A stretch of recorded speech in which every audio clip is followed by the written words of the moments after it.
नमस्कार। डिजिटल कक्ष में बीए द्वितीय वर्ष इतिहास के विद्यार्थियों का स्वागत है। इस द्वितीय प्रश्न पत्र में हम जालौर और तुर्क सैनिक अभियान की चर्चा भाग 1 के अंतर्गत कर चुके हैं, जिसके अंतर्गत हमने प्रथम 2 अभियानों का संक्षिप्त लेखा जोखा आपके सामने प्रस्तुत किया था। इस व्याख्यान में हम तृतीय अभियान या तीसरा जो अभियान था कानड़ देव और अलाउद्दीन खिलजी का, इसकी चर्चा करेंगे। और जैसा कि उस व्याख्यान के अंतिम भाग में मैं वीरम और फिरोजा की बात कर रहा था, तो नैणसी लिखते हैं कि दिल्ली कानड़ दे नहीं वीरम गया था, जैसा कि हम इससे पहले भी बता चुके हैं। वहाँ वीरम का सुल्तान की शहजादी फिरोजा से प्रेम प्रसंग हुआ। फिरोजा और वीरम के साथ विवाह करने को फिरोजा दृढ़ संकल्प थी। पता चलने पर सुल्तान ने प्रथम तो शहजादी को ऐसा न करने को बहुत समझाया, पर शहजादी जब अपने संकल्प से टस से मस नहीं हुई तो उसने वीरम से राजकुमारी के साथ विवाह करने का अनुरोध किया। वीरम ने शादी करने से अपने धर्म मर्यादा की हानि समझी और चुपके से जालौर लौट आया। इसको सुल्तान ने अपना अपमान समझा। कानड़ दे प्रबंध ने इस प्रेम आख्यान को और विस्तीर्ण करने का प्रयास किया है, पर इसके मूल में इतना ही है कि वीरम ने फिरोजा के साथ विवाह नहीं किया और सुल्तान युद्ध को तत्पर हो गया। फारसी तवारीखों में इस घटना का उल्लेख नहीं मिलता। मुस्लिम दृष्टिकोण होने के कारण मुस्लिम इतिहासकारों ने इस घटना का उल्लेख करना सुल्तान के गौरव के विरुद्ध समझा होगा, परंतु प्रोफेसर किशोरी शरण लाल भी इस घटना को अधिक विश्वसनीय नहीं मानते। डॉक्टर गोपीनाथ शर्मा का कहना है कि इस प्रकार की घटना का होना असंभव नहीं माना जा सकता। उनका कहना है कि ऐसी घटनाएं संदेहात्मक बताई जा सकती हैं, परंतु पूर्णतः अमान्य ठहराना उचित नहीं।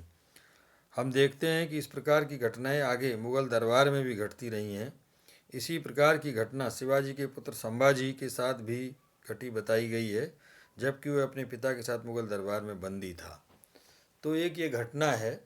और तीसरे अभियान के जो कारण हैं उनकी भी चर्चा मैं यहाँ करना चाहूँगा, कि जो आमतौर से अन्य कारणों के रूप में हम देखते हैं वो ये है कि भाई, एक तो पहला था कि वीरम को उसकी धृष्टता का सबक सिखाना माना जा सकता है। जब वीरम ने फिरोजा शहजादी से विवाह करने से इनकार कर दिया तो अलाउद्दीन क्रुद्ध हो गया और उसको धृष्टता का सबक सिखाने हेतु उसने सैनिक तैयारी प्रारंभ कर दी। और दूसरा कारण कि जो प्रथम अभियान था उसमें पराजय जो हुई उसका बदला लेना माना जा सकता है। सुल्तान अभी अपनी सेना की प्रथम पराजय को भूला नहीं था। सन 1305 में ऐनुल मुल्क मुल्तानी ने कानड़ देव के साथ युद्ध न करके उसके साथ संधि करना उचित समझा था। अतः दूसरे अभियान के परिणाम से सुल्तान का क्रोध तो शांत नहीं हुआ, वरन और बढ़ा। इसलिए इस सैनिक अभियान के पीछे, यानी तीसरे सैनिक अभियान के पीछे सुल्तान का प्रमुख उद्देश्य प्रथम पराजय का बदला लेना ही था। दक्षिणी भारत पर सत्ता बनाए रखने के लिए जालौर पर आक्रमण करना आवश्यक था। अलाउद्दीन ने गुजरात को जीत लिया था। देवगिर के आक्रमण में अलाउद्दीन खिलजी दक्षिण भारत की दयनीय अवस्था देख चुका था, अतः वह दक्षिण भारत में और आगे बढ़ना चाहता था। परंतु दक्षिण भारत के नवविजित प्रदेशों पर प्रशासन करने के लिए जालौर का लेना सुल्तान के लिए परमावश्यक था। इस कारण भी उसने जालौर के विरुद्ध विशाल सेना भेजी।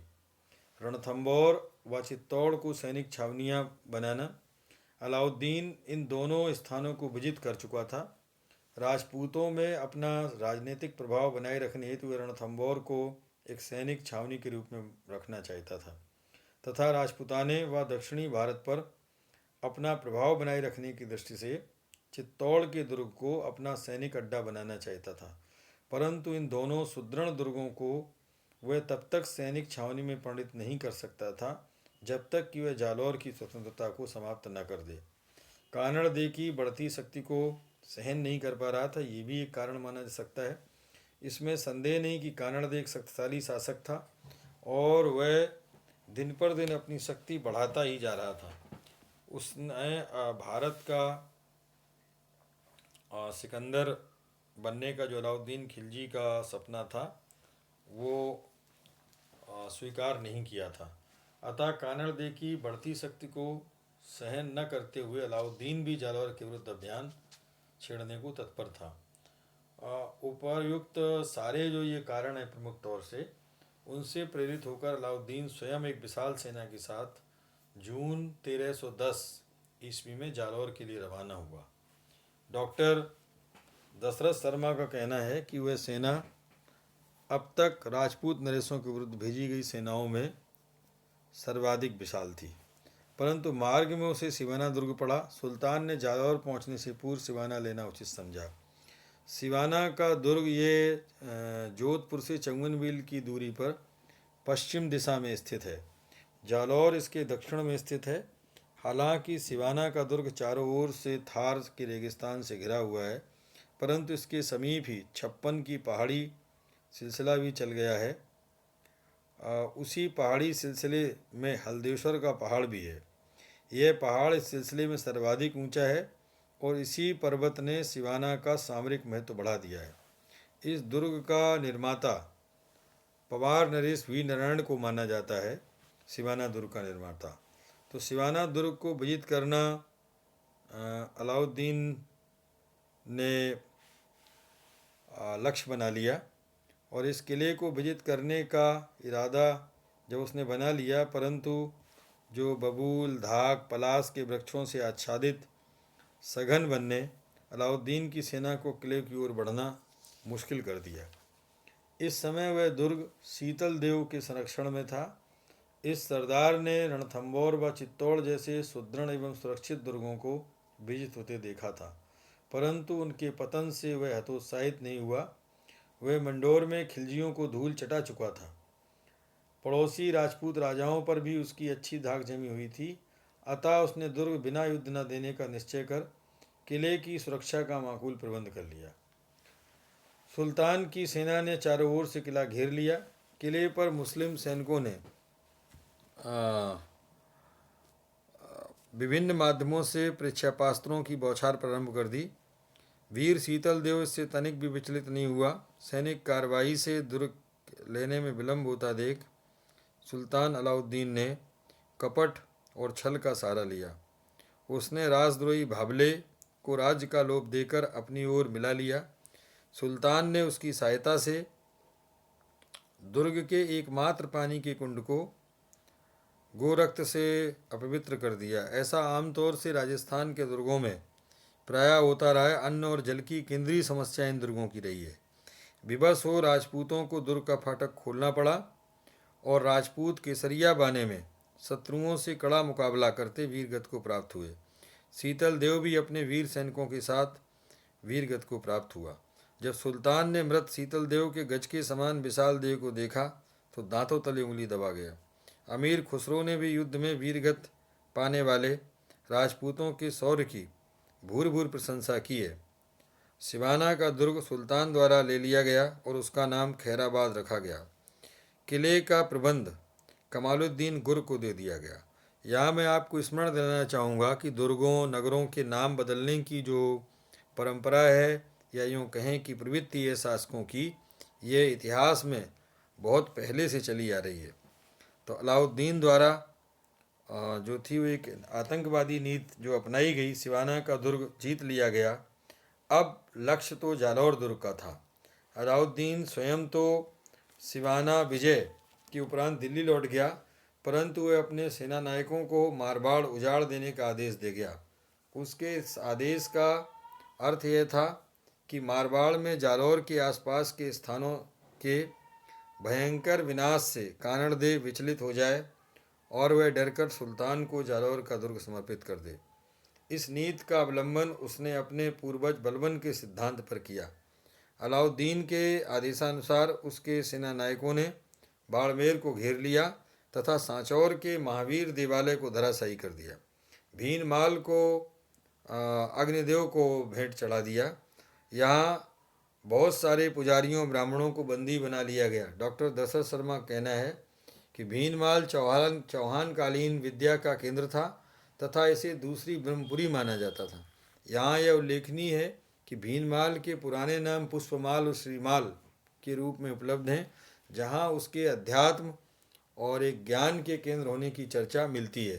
परंतु सुल्तान की इस आतंकवादी नीति से कानड़दे तनिक भी प्रभावित नहीं हुआ। वह दुर्ग की सुरक्षा का प्रबंध तत्परता से करता रहा। अब जालौर दुर्ग पर आक्रमण की जो बारी आती है, तो समय की कठिनता को समझते हुए कानड़दे ने आसपास के राजपूत नरेशों व सरदारों को अपनी सैनिक सहायता के लिए आमंत्रित किया।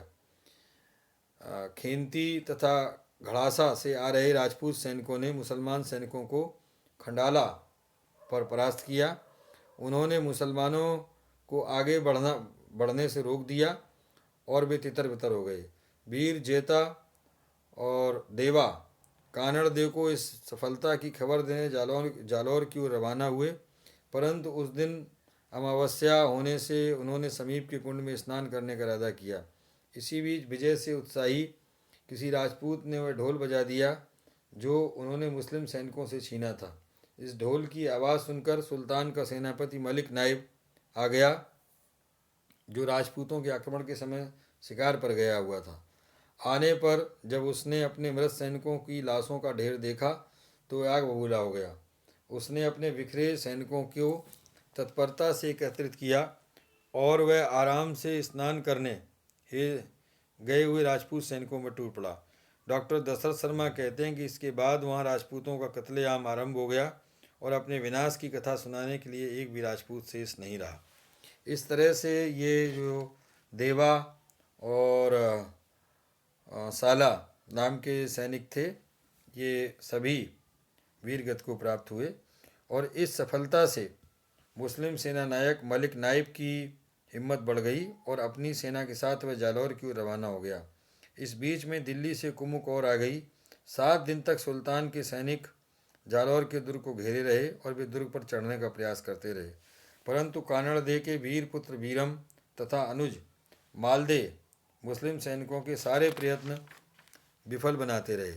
अपने प्रयत्नों से विफल होते हुए मुस्लिम सैनिक 8वें दिन घेरा उठाकर दिल्ली की ओर लौट चले। मेड़ता के समीप मोकलाना पर राजपूतों ने उन्हें करारी हार दी। उनका सेनानायक शम्स खां अपनी पत्नी सहित बंदी बना लिया गया। राजपूतों की इस विजय को फरिश्ता भी स्वीकार करता है। उसका कहना है कि कानड़दे ने सुल्तान के सेनापति शाहीन को द्वंद युद्ध में कत्ल कर दिया।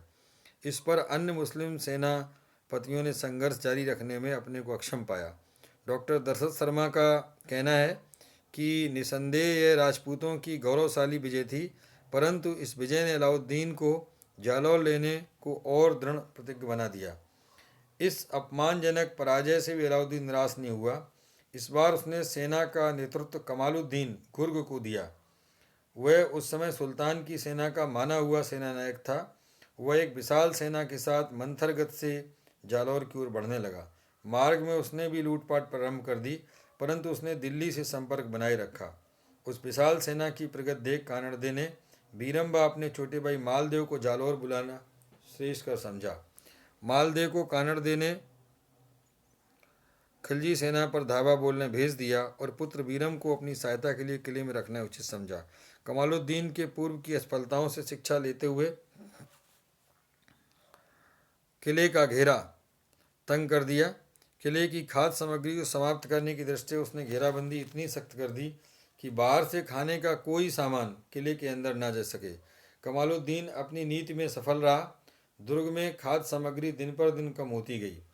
इसी अरसे में सुल्तान स्वयं एक विशाल सेना के साथ वहां आ गया। उसने मालदेव की गतिविधियों पर रोक लगा दी। इस प्रकार दोनों ओर संघर्ष में उतार चढ़ाव चलते रहे। कमालुद्दीन निराश नहीं हो रहा था। उधर कानड़देव को भी घबराने की परिस्थिति नहीं आ रही थी। वर्षा के आरंभ ने पानी की कमी को दूर किया तो महाजनों ने अपने अनाज के भंडारों से अनाज देकर खाद्यान्न के अभाव का समाधान कर दिया। जैसा कि मैंने पहले बताया कि राजस्थान के दुर्गों में अन्य जल की समस्या थी, तो तो इन दोनों समस्याओं का समाधान मौसम के कारण हुआ और महाजनों की मदद से हुआ। डॉक्टर दशरथ शर्मा का कहना है कि हम्मीर की भांति कानड़ देवी अपने सभी लोगों ब्राह्मण, क्षत्रिय तथा वैश्यों के द्वारा प्यार किया जाता था। घेरे को लंबा चलते देख यहाँ भी खलजियों ने छलकपट की नीति का ही अनुसरण किया और इस दौरान बीका दहिया जो सेनापति था जालौर दुर्ग का, उसको अपनी ओर मिला लिया। उसे जालौर दुर्ग देने का प्रलोभन दिया गया। उसने शत्रु को दुर्ग का वह रास्ता बता दिया जहाँ की सुरक्षा का प्रबंध सूचित नहीं था। शत्रु सेना दुर्ग के असुरक्षित भाग में प्रवेश कर गई। दुर्ग संकटग्रस्त हुआ। राजपूत दुर्गों की सुरक्षा का कोई उपाय न देखकर अपने प्राणोत्सर्ग के लिए उद्यत हो गए। वीर एवं स्वामी भक्त सामंत जयता देवड़ा, लूणकरण, अर्जुन जयता आदि अपने प्राणों की बाजी लगाकर जालौर दुर्ग की स्वतंत्रता व दुर्ग की रक्षा के लिए युद्ध करने लगे। परंतु वीर राजपूतों का दुर्भाग्य था कि वे सब अपने स्वामी के साथ शत्रुता का सामना करते युद्ध में काम आ गए। मैं एक प्रसंग आपको बता दूं, इस विषय पर एक शोधपत्र मैंने बहुत पहले प्रस्तुत किया था। बीका दहिया का ये जो प्रकरण है ये बहुत ही रोचक प्रकरण है और राजस्थान की वीर छत्राणियों के उज्ज्वल चरित्र का एक ऐसा अध्याय है जिस पर अभी साहित्यिक दृष्टि से बहुत कुछ लिखा जाना शेष है। बीका दहिया अपनी पत्नी को रात में ये बता रहा था कि सुबह यहाँ पर तुर्क आक्रमण हो जाएगा राती और तू रानी बन जाएगी। उसी समय उस छत्राणी ने अपने पति का जो पास ही कटार रखा था उस शयन वाले कक्ष में, उस कटार से अपने पति का प्राणांत कर दिया और तेजी वो महल में जाकर के बीरम देव और कानड़ देव को ये बात बताना चाहती थी, किंतु तब तक बहुत देर हो चुकी थी और तुर्क सैनिक दुर्ग के अंदर प्रवेश कर चुके थे। तो यह प्रकरण एक छोटा सा प्रकरण दिखाई पड़ता है, किंतु जहाँ तक देशभक्ति का प्रश्न है तो ये एक प्रकरण ऐसा अनोखा प्रकरण है जालौर का बीका दहिया का। पन्ना धाय के त्याग की कथाएं तो राजस्थान में प्रायः छात्रों को पता हैं, किंतु बीका दहिया की इस अनाम पत्नी पर ज़्यादा किसी ने अभी साहित्यिक लेखन कार्य नहीं किया है। तो यह भी एक बहुत उल्लेखनीय घटना है इस दौरान की। नैडसी ने अपनी ख्यात में लिखा है कि कानड़ देव वीर गति को प्राप्त नहीं हुआ, वरन हजारों असुरों को मौत के घाट उतारकर स्वयं लुप्त हो गया। कानड़ देव शत्रु का सामना करने हेतु नहीं रहा, पर उसका पुत्र वीरपुत्र वीरम अपने चुने हुए साथियों को लेकर दुर्ग की रक्षार्थ आ डटा। उसने अपने चंद वीर साथियों के साथ तुर्कों का वीरता से मुकाबला किया, परंतु अपने को जब उसने चारों ओर शत्रुओं से घिरा पाया तो शत्रु के हाथ बंदी बनाए जाने के हाथों उसने मरना उचित समझा। इसी उद्देश्य से उसने अपने पेट में कटार भोंक ली और अपने को मृत्यु की नींद में सुला दिया। इस वीर के चिर निद्रा में सोते ही वीर छत्राणियों ने जौहर किया तथा शत्रुओं से अपने सत्य की रक्षा की। बीका दहिया अपने उद्देश्य को पूरा नहीं कर सका। उस दगाबाज का काम उसकी वीर स्त्री ने जो पूरा किया, उसने उसी रात्र को अपने विश्वासघात की सूचना दी और बाद में अपनी भक्ति का जो परिचय दिया वो राजस्थान के इतिहास में अभी वर्णन की प्रतीक्षा करता है। निसंदेह खलजियों को जालौर दुर्ग मिल गया, परंतु उसकी प्राप्ति के लिए सुल्तान को 12 वर्षों तक भीषण संघर्ष करना पड़ा और सन 1311 ईस्वी में उसको यह सफलता मिली। इस सफलता की खुशी में सुल्तान ने वहाँ एक मस्जिद का निर्माण करवाया जो आज भी वहाँ विद्यमान है और वहाँ हुए भयंकर रणतांडव की स्मृति को सजीव बनाए हुए है। अब जरा एक बार संक्षेप में कानड़ देव की पराजय के कारणों का हम अगर उल्लेख करें तो बिंदुवार यदि उल्लेख करना चाहें तो कानड़ देव का एनुल मुल्क के भुलावे में आना, दूसरी बात 1305 के बाद का समय व्यर्थ गंवाना, तीसरा कानड़ देव द्वारा शीतल देव की सहायता न करना, चौथा बीका दहिया सेनापति का विश्वासघात जो प्रमुख एक कारण तात्कालिक कारण माना जा सकता है, पांचवा खलजियों द्वारा छल नीति का प्रयोग करना, छठवें कारण के रूप में अलाउद्दीन का विफलताओं से निराश न होना माना जा सकता है। जालौर दुर्ग के पतन के जो परिणाम रहे वे बहुत दूरगामी रहे। जालौर की विजय अलाउद्दीन खिलजी के लिए बहुत एक उपयोगी उपलब्धि थी और इसके जो अन्य परिणाम है उनका भी उल्लेख मैं करना चाहूँगा। एक तो जो चौहानों की सोनगरा वंश शाखा थी उसकी समाप्ति हो गई। मालदेव का चित्तौड़ का स्वामी बनना एक कारण रहा। जालौर का नाम जलालाबाद रखना, जैसा मैंने पहले कहा कि नाम बदलने का जो प्रचलन है वो बहुत दिनों से चला आ रहा है, तो जलालाबाद उसने नाम रख दिया। जालौर का मुसलमानों की एक सैनिक छावनी बनना, सुल्तान की दक्षिण विजय सुलभ होना और सरल होना, और एक छठवें कारण के रूप में वापिस परिणाम के रूप में यदि मैं चर्चा करूं तो कानड़ के वंशजों का जागीरदार मात्र रहना, अलाउद्दीन का जो प्रतिशोध लेना रहा। अगले व्याख्यान में हम आपसे कानड़ के मूल्यांकन पर चर्चा करेंगे। कानड़ का एक मूल्यांकन करना आवश्यक प्रतीत होता है। तो आपको इस भाग 2 जालौर और तुर्क सैनिक अभियान के भाग 2 में यदि कोई जिज्ञासा हो तो आप कमेंट बॉक्स में अपना कमेंट अवश्य लिखें। धन्यवाद।